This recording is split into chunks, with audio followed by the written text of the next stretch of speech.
Boa noite. Meu nome é Fernando, né? Boa noite. Sou psicólogo clínico, especialista em terapia cognitiva, comportamental, já faz algum tempo. E o que seria cognitivo comportamental? Nada mais é cognitivo é eu pensar, como eu penso. E comportamental é como eu me comporto, minha conduta. Um influencia o outro. Então eu trabalho com isso já há algum tempo, tá? Bom, sempre que eu sou convidado nesse lugar maravilhoso para dar uma palestra, eu me pergunto o seguinte: de que forma eu posso utilizar meu conhecimento, minha experiência como psicólogo, para ajudar as pessoas que lá estão? De que forma eu posso deixar um legado duradouro para eles, que seja utilizado diariamente? E o tema que eu escolhi hoje para alcançar isso foi: nossas percepções determinam como enxergamos o mundo. Tá? Vou falar um pouquinho hoje sobre como que nossas crenças, nossos pensamentos determinam o que a gente pensa e o que a gente faz. Ok? Próximo. Bom, eu gosto de começar lembrando um aspecto muito importante hoje em dia, né? Que é o mundo moderno e suas consequências, né? Como todos nós sabemos, indudablemente, né? Os dias de hoje, o mundo moderno tem trazido muitas coisas boas para a gente, que a gente usufrui delas, né? Em todas as áreas e a cada momento, né? Mas também, juntamente com esse bem-estar, tem trazido seus efeitos colaterais, né? Tem trazido as dificuldades, tem trazido problemas para a gente, né? Que seguramente isso a gente percebe dia a dia, né? Quem que não tem problema hoje em dia? Né? Quem que não tem dificuldade? Todos temos, né? Então, para enfrentar esses problemas, temos que ter a nossa capacidade de resolvê-los em dia também, né? Não é verdade, né? Como eu digo sempre, né? O sucesso da vida não é não ter problemas, porque todo mundo tem.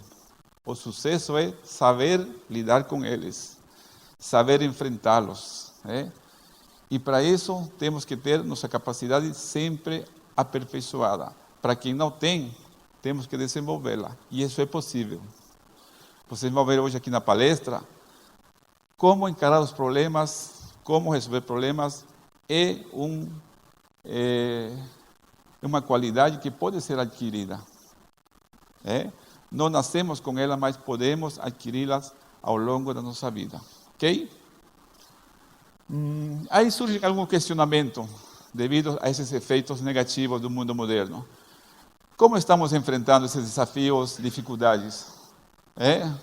Será que estou utilizando toda a minha capacidade para alcançar meus objetivos? Será que minha capacidade está a serviço dos meus objetivos, das minhas metas? Como que o pensamento determina o que sentimos e o que fazemos? Então, essas questões que são levantadas, hoje eu pretendo ajudar vocês a respondê-las. Tá? Primeiramente, eu quero abordar um assunto que, para mim, uma das melhores coisas que eu aprendi na psicologia é esse conceito: a força do pensamento. Como a forma que pensamos determina o que sentimos e o que fazemos. A forma como eu encaro a vida, os problemas, o objetivo, é determinante para que surja um tipo de emoção e um tipo de comportamento. Por exemplo, vamos fazer um teste. Se eu pedir para vocês agora, vocês poderiam ficar tristes? Como que vocês conseguiriam isso, ficar tristes? Pensar em coisas tristes, não é isso? Uma cena triste, algum problema triste, enfim. Isso geraria uma tristeza. Então fica evidente que o que pensamos determina o que sentimos. Ok? Se eu peço, fiquem felizes, em que vocês vão pensar? Como que vocês vão fazer? Vão pensar em coisas alegres, né? coisas boas, né? Estar aqui, por exemplo, né? Então, esse princípio de que o pensamento determina aquilo que sentimos e aquilo que fazemos é um legado de vida, gente. Isso é muito importante.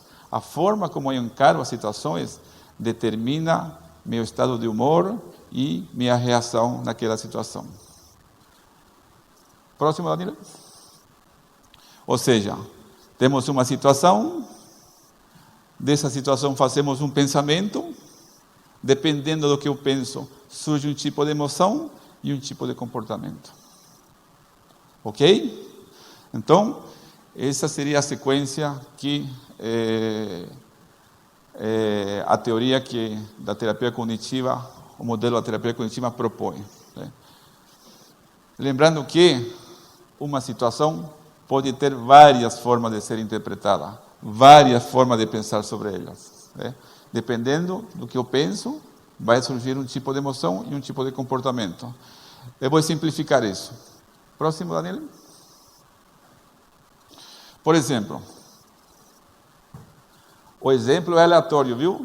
Não estou achando que você está acima do peso, viu?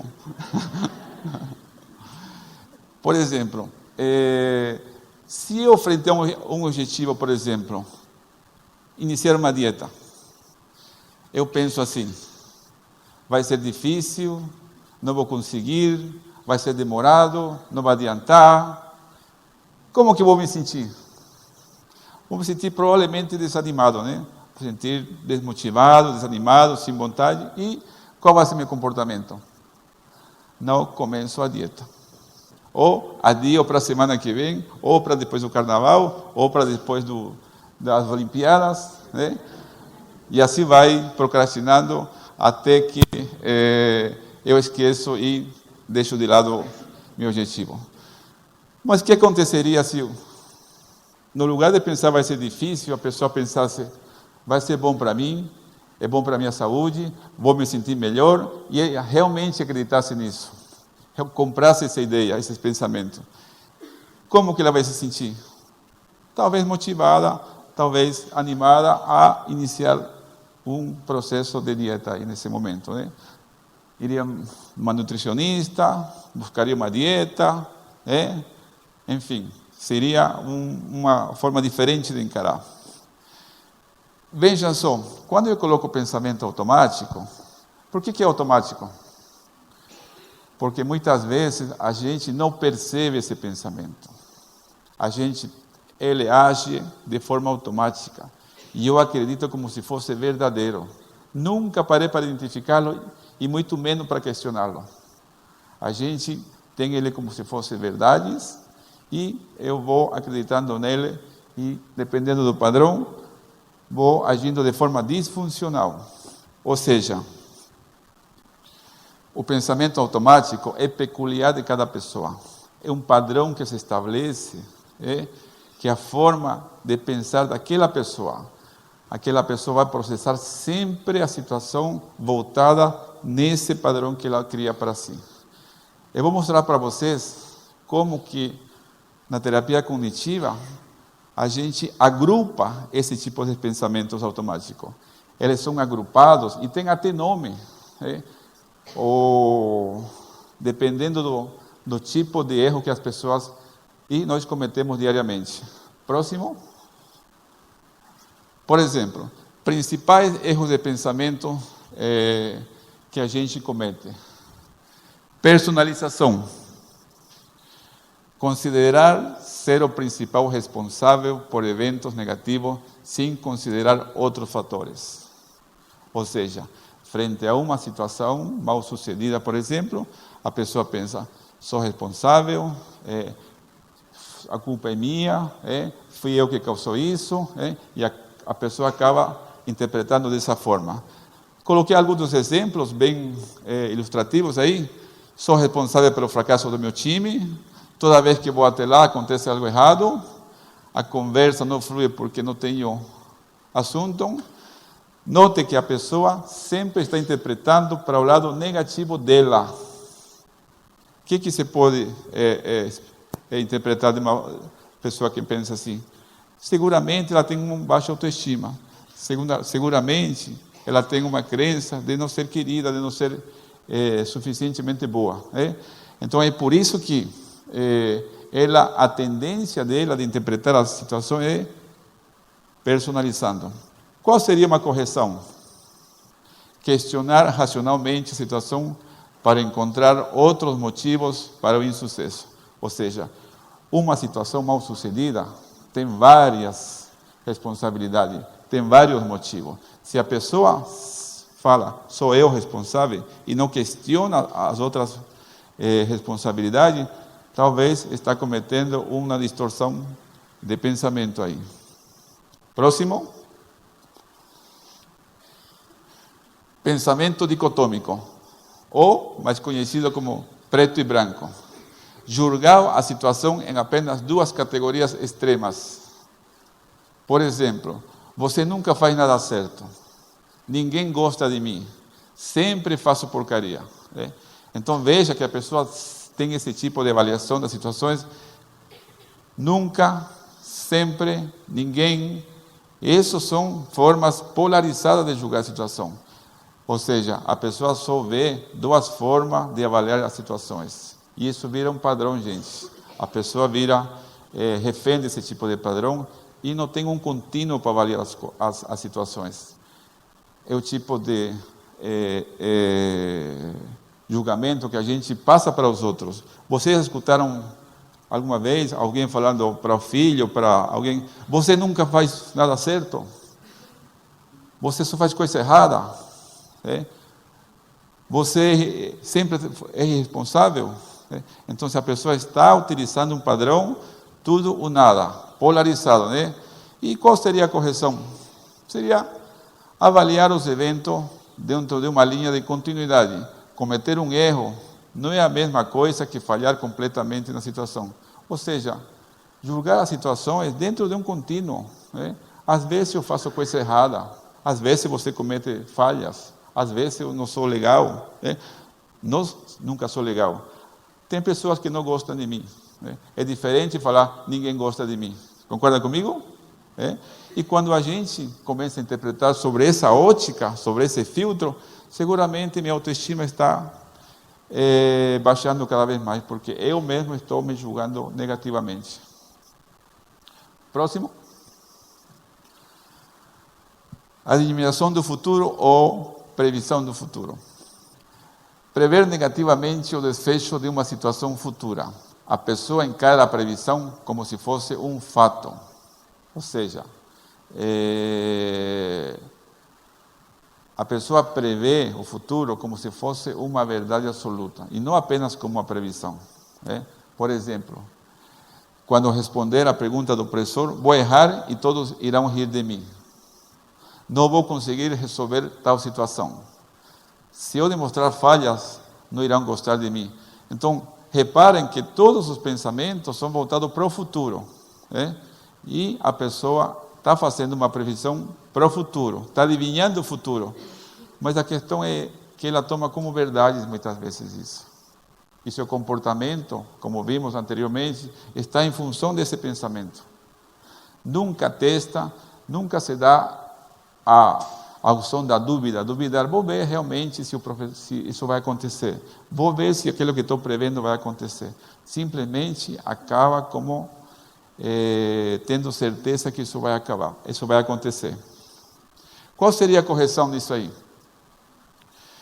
Encarar essa previsão apenas como uma hipótese, entre outras possível. Ou seja, considerar que tal situação vai ter outros desfechos, vai ter outros possíveis desfechos. Então, não se apegar à primeira previsão, à primeira interpretação, à primeira forma de pensar, porque se eu acredito, como eu disse anteriormente, seguramente a emoção vai ser negativa e o comportamento vai ser disfuncional. Então, vocês podem ver que muitas vezes esse tipo de erro de pensamentos são padronizados, a pessoa seguramente tem algum tipo de pensamento voltado para esse tipo de padrão. Próximo.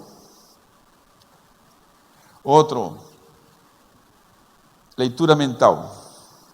Pensar ou tirar conclusões sem evidências reais, achando que sabe o que os outros estão pensando. Por exemplo, ela não me cumprimentou porque estava brava comigo. Ela pensa assim, ela acredita nisso e não cumprimenta ela e se afasta, sem nenhuma prova de que realmente é aquilo. Ele está achando que sou chato. Ele acredita nisso como se fosse verdade, não apenas uma previsão, e acaba ficando quieto com a pessoa. Estão querendo me ferrar.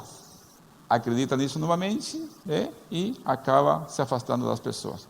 Então veja que esse tipo de erro de pensamento acontece no dia a dia com a gente. Acontece com muita frequência. Na minha experiência clínica, eu vejo que muitas pessoas que chegam com alguns problemas de relacionamento cometem esse tipo de erros de pensamentos. E a tendência é corrigir. Primeiro que ela identifique, primeiro que a gente vai fazer um segmento para identificar, para padronizar o tipo de pensamento que ela comete, o erro de pensamento. E a partir disso, a gente vai fazer a correção. Nesse caso, por exemplo, examinar as evidências que apoiam os pensamentos e as contrárias, quando possível perguntar para verificar. Gente, a gente pergunta pouco, mas perguntar não ofende, E a gente muitas vezes interpreta, toma como verdade absoluta e acaba tendo comportamento em função dessa forma de pensar. No primeiro exemplo, por exemplo, ela não me cumprimentou porque estava brava comigo. Como eu disse para vocês, se acreditar nisso, seguramente ela vai ficar triste, vai ficar brava, vai ficar zangada, e o comportamento vai ser se afastar da pessoa, sem provas concretas de que a pessoa está brava com ela. Tudo bem até aqui, gente? Está indo muito rápido? Tá bom? Ok, então, próximo. Enfim, e tem outros erros de pensamentos típicos. É o filtro mental ou abstração seletiva. A pessoa só foca aquilo negativo da situação. Só abstrai do meio aquilo que faz sentido à forma de pensar dela. Desconsideração do positivo. Desconsideração do positivo é aquela pessoa, aquele pensamento que, num lugar, num passeio, numa viagem, numa reunião, numa situação, ela abstrai as coisas negativas e desconta o positivo. Acaba abstraindo da situação aquilo que de positivo teve. Rotulação. Aqueles pensamentos que a gente acaba se rotulando a si mesmo e aos outros. Eu não presto, o outro não presta, eu sou incapaz, sou um inútil, não faço nada certo. Então, a pessoa sempre acaba tendo um tipo de rotulação para com ela mesma e com os outros também. Catastrofização. O que é isso? Sempre o desfecho de uma situação é o pior possível. A gente ela espera o pior desfecho possível da situação. Então, ela não tem esse padrão de pensamento de catastrofizar, que nada mais é esperar o pior desfecho da situação. E a generalização é aquele pensamento onde eu sou mau em tudo, eu não faço nada certo, e a gente acaba generalizando. Se aconteceu lá atrás, vai acontecer sempre. Enfim, esse tipo de pensamentos que geralmente a gente comete.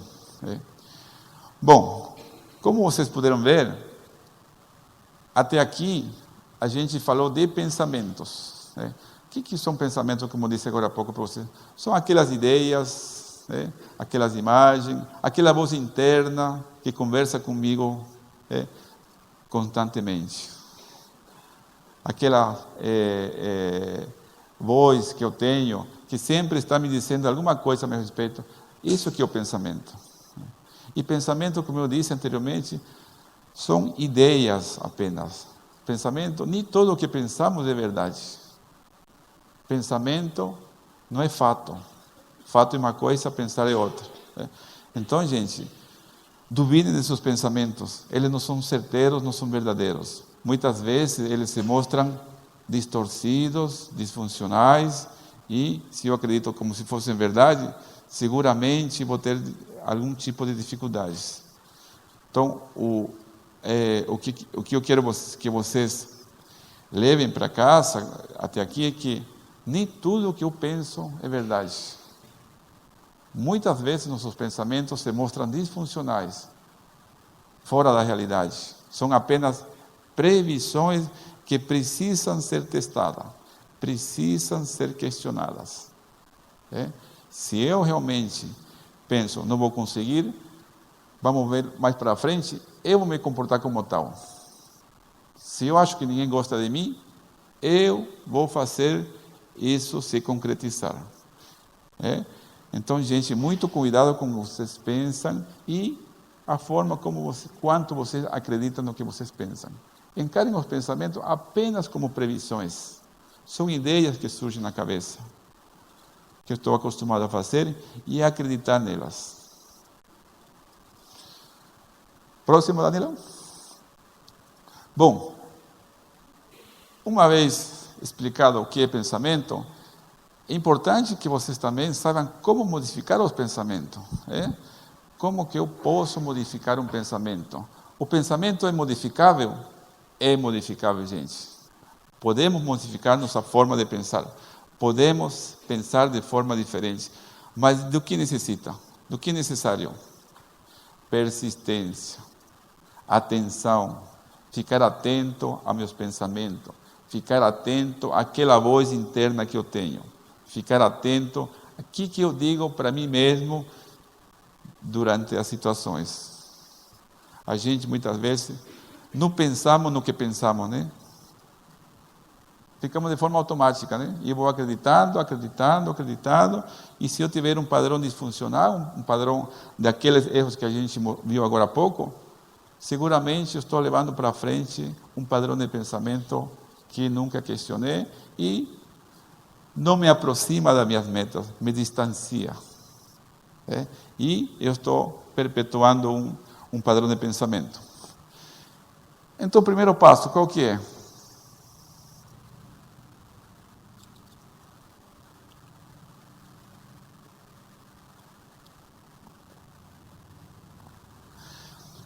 O primeiro passo é, logicamente, identifique o pensamento negativo. Identifique seu padrão. Preste atenção ao seu diálogo interno. Peça para alguém da sua família, peça para alguém de confiança, mostrar para ela, perguntar para ela, como que você vê que eu penso? Eu vejo que você sempre está falando dessa forma. Eu sempre vejo que você pensa dessa forma. Eu sempre vejo que você vê as coisas dessa forma. Seguramente você vai prestar mais atenção a esse tipo de pensamento. Se você, por exemplo, identificou um pensamento daqueles erros que eu falei agora há pouco, seguramente vocês vão ter meio caminho andado já. Por quê? Porque a partir disso você vai começar a questioná-lo. Você vai começar a ver, por que estou pensando assim? Por que eu estou achando que vai acontecer tal coisa? Que evidências eu tenho que isso vai acontecer? Por que eu acredito nesse pensamento? Dessem a chance da dúvida. Questionem o pensamento. Não tomem ele como se fosse uma verdade. Vocês vão ver que ele vai se mostrar muitas vezes distorcido, falso. E vocês estão acreditando como se fosse verdade. Uma vez questionado, busquem um pensamento alternativo. Busquem pelo menos a opção da dúvida. Será mesmo que não vou conseguir fazer tal coisa? Será mesmo que a pessoa não gosta de mim? Será mesmo que não vou conseguir aquele emprego que eu quero? O que eu posso fazer? Vou me dar a chance de ir atrás das coisas. Vou me mexer. Então vocês estarão dando a chance, pelo menos, duvidando do pensamento e, de uma forma responsável, buscando um pensamento alternativo. Próximo. O que são crenças? Crenças são ideias que temos a nosso respeito dos outros e do futuro, que são consideradas verdades pelo fato de serem construídas na fase mais precoce da vida, muitas vezes são irreais e se tornaram disfuncionais. Uma crença é inacta, ou seja, não nascemos com ela, mas vamos adquirindo ao longo da nossa vida. E por esse fato de ser adquirida, são suscetíveis de serem modificadas. Ou seja, como eu disse agora há pouco, não nascemos com as crenças já feitas sobre nós e sobre os outros. A gente vai construindo a crença ao longo da nossa vida. Desde a pequena infância até a fase adulta, a gente está construindo nossas crenças. Primeiro, logicamente, quando na primeira infância a gente a constrói. E depois, ao longo da vida, a gente vai reforçando elas. Só que, por serem construídas na pequena infância, muitas vezes, elas são irreais. Eu acredito numa crença que não é verdadeira. Por exemplo, vamos lá, uma criança de 5 anos. Hoje em dia, pai trabalha, mãe trabalha, ela fica em casa com a vizinha, não tem com quem ficar, os pais chegam cansados para preparar o dia seguinte. O que essa criança pensa? Ela fica com a vizinha do lado, que tem os filhos que são carinhosos, tem mais tempo. O que essa criança vai pensando sobre ela? Eu sou especial ou eu não sou especial? Seguramente ela começa a ver isso. Não sou especial, não sou valorizada, não sou querida, não sou amada. E ela vai olhando o mundo através dessa crença. E daqui a pouco a gente vai ver como por um processo chamado profecia autorrealizante, a crença acaba sendo concretizada. Ou seja, sobre as crenças ainda, as crenças são aprendidas. Aprendemos nossas crenças na primeira infância. Próximo. Como agem as crenças? Próximo. Olha o exemplo que eu me referi agora há pouco. Exemplo de profecia autorrealizante. Vejam só. Temos uma situação quando temos que agir para alcançar nossos objetivos, né? Essa seria uma situação a ser enfrentada. O pensamento automático vem. Não vou conseguir, vai ser difícil, vou me sentir mal, vou fracassar. Então, ela encara assim a situação, ela sente um desânimo, falta de vontade, né? Qual é o comportamento? Deixa para depois. Vai jogar, vai se distrair, vai dormir ou reclama da vida. O que acontece? Quais as consequências desse comportamento? A vida para, a sensação de inutilidade aumenta, as cobranças aumentam, os problemas aumentam e se reforça a crença de incapacidade. Vira um círculo. Encara a situação como algo... Acabou. Encara a situação como de forma incapaz. Essa é uma crença de incapacidade, por exemplo. Não vou conseguir, vai ser difícil, vou me sentir mal, se fracassar. Então, esse é um estilo de uma pessoa que tem uma crença de incapacidade. Quando ela encara assim a situação, sente um desânimo, falta de vontade, qual é o seu comportamento? É um comportamento evitativo, procrastinador. Deixa para depois, vai jogar qualquer coisa, assiste TV, vai dormir e reclama da vida. Quando ela tem esse comportamento, tem umas consequências, logicamente. A vida para, a sensação de inutilidade aumenta, as cobranças aumentam, a pressão aumenta e reforça a ideia de ser incapaz ao longo da vida. Entenderam como são o processo autorrealizante? Ou seja, isso é uma profecia autorrealizante que muitas vezes nossos comportamentos estão a serviço deles, a serviço dessa profecia que eu dessa crença de quem eu acredito ser. Próximo. Bom, assim como existem alguns tipos de pensamentos automáticos, de erros de pensamento, também existem alguns tipos de crenças. Temos as crenças facilitadoras e as crenças limitadoras. As crenças facilitadoras são aquelas que me levam para frente, me levam a buscar meus objetivos, me levam a alcançar minhas metas, né? E as crenças limitadoras, próximos, também elas são categorizadas. Tem crença de não ser amado, tem crença de ser incapaz, temos crença de ser inadequado, anormal, inferior, e temos crença de ser frágil, vulnerável, né? Então, seguramente, nossas crenças internas estão agrupadas em algum grupo daquelas crenças aí. Estão dentro dessa classificação. Crença de não ser amado é aquela pessoa que realmente a dificuldade dela é de aceitação. Aquela pessoa que não tem dificuldade de se relacionar, de compartilhar com os outros, de compartilhar situações com os outros, enfim, envolve geralmente o outro. Crença de ser incapaz, como vimos anteriormente, está mais voltado para a capacidade da pessoa. A pessoa sempre vai achar que não vai conseguir. A pessoa sempre vai achar que ela não é capaz de realizar as situações que ela se propõe.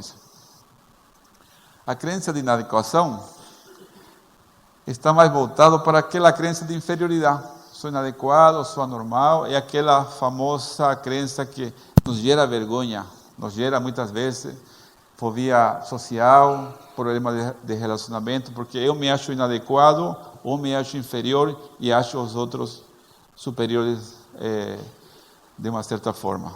E a crença de ser frágil. Eu vejo os problemas, né? Como eu sempre falo, os problemas são um leão, olho para dentro de mim e o que eu vejo? Um gatinho bem frágil, né? Essa diferença é o medo, é a ansiedade. A pessoa ansiosa sempre ela pensa, catastrofiza a situação, né? E desconhece seus recursos de enfrentamento. Por isso que sentimos medo, por isso que ficamos ansiosos. Então ela comete esses dois tipos de distorção. Se por um lado ela aumenta o perigo mais do que realmente ele é, por outro lado ele desconhece seus recursos de enfrentamento. Aí a pessoa realmente ela fica com muito medo. Próximo. Bom, aprendendo a ser desamparado. Lá pelos anos 60, mais ou menos, um psicólogo e psiquiatra americano chamado Martin Seligman, ele fez um experimento com seus próprios cachorros. Olha que danado, ele fez um experimento, dividiu seus cachorros em dois grupos, grupo 1 e grupo 2. E o que ele fez? Ele colocou em dois compartimentos os dois grupos, separados. Um compartimento aqui, como se fosse uma caixa, e outro grupo em outro compartimento. E no chão de cada compartimento, ele fabricou um mecanismo que dava um choque nas patas dos cachorros. Mas era um choque leve, incomodava, porém não machucava. Então, tanto o grupo 1 quanto o grupo 2, ele conectou esse choque e quando ele apertava a alavanca lá de fora, ativava o choque nos cachorros. O cachorro do grupo 1 ficou num compartimento e o do grupo 2 ficou no outro compartimento. Só que no grupo 2, ele colocou como se fosse uma alavanca, que o cachorro podia desligar o choque. Do grupo 1, ele não colocou, simplesmente deu choque, sim, eles não podiam fazer nada. Do grupo 2, ele colocou uma alavanca que eles podiam, com o focinho, podiam desligar o choque. Então, toda vez que eles do grupo 2 sentiam o choque, automaticamente desligavam o choque e cessava o choque. Do grupo 1, coitado, não tinha essa opção. Ok? Essa foi a primeira fase. Na segunda fase do experimento, ele juntou os dois grupos, colocou na mesma caixa, e não colocou nenhuma alavanca para desligar. Só ele colocou um obstáculo que podiam pular, podiam se livrar do choque pulando para o outro lado. Ok? Sem alavanca. E o que aconteceu? Juntou os dois, imaginem vocês, os cachorros do grupo 2, que tinham alavanca, procuraram a alavanca, não encontraram, começaram a procurar outra saída e encontraram a saída e pularam para outro lado, se livraram do choque. Os do grupo 1, os que não tinham nada para fazer na primeira fase, eles ficaram imóveis, recebendo choque, quietos aí. Ou seja, eles aprenderam que não havia nada a ser feito. Não havia nada que pudesse modificar o sofrimento deles. E ao do grupo 2, eles aprenderam que podia ser modificado, podia ser alterado essa situação desconfortável. Então, gente, o que nos mostrou isso, e depois ele repetiu esse experimento com humanos também, só que no lugar do choque ele colocou um barulho bem alto nas pessoas. Próximo. E foi aí que surgiu o conceito do desamparo aprendido, que nada mais é do que muitas pessoas sentem-se perdidas, arrasadas e desistem de tentar se recuperar depois que passam por algumas situações difíceis na vida. Algumas dessas experiências são tão pesadas, tão avassalladoras, que se tornam um grilhão que agarra e desencoraja a pessoa, minando qualquer esperança de mudança. Esta situação é um fenômeno psicológico chamado de desamparo aprendido. Consiste em um sentimento de impotência e incapacidade para enfrentar situações, levando a pessoa a se comportar de forma passiva, sem nenhuma possibilidade de ação, mesmo quando há oportunidade de sair da situação. Ou seja, aquele experimento que eu falei agora há pouco, ilustra bem o que acabo de ler. Aprendemos a ser desamparados, aprendemos a nos comportar como pessoas desamparadas. E, como é uma coisa aprendida, podemos desaprendê-la, podemos modificá-la, é passível de ser modificada. Ou seja, quando a gente sente uma situação dessas, busquemos alternativas. Seguramente vou encontrar uma saída para meu problema, para minha dificuldade, eu vou saber encarar. Mas, como eu digo, demos-nos a chance da dúvida, pelo menos, a chance de tentar. É melhor tentar do que não tentar e ficar esperando que as coisas aconteçam. Loucura não é tentar e errar. Loucura é esperar que as coisas aconteçam de forma automática. Então, gente, dentro de vocês existe uma capacidade, muitas vezes, que vocês não conhecem. E vocês estão levando para frente um pensamento, uma crença, que não é aquela que vocês realmente são. Identifique suas crenças, identifique seus pensamentos, que é o primeiro passo da mudança. Ok?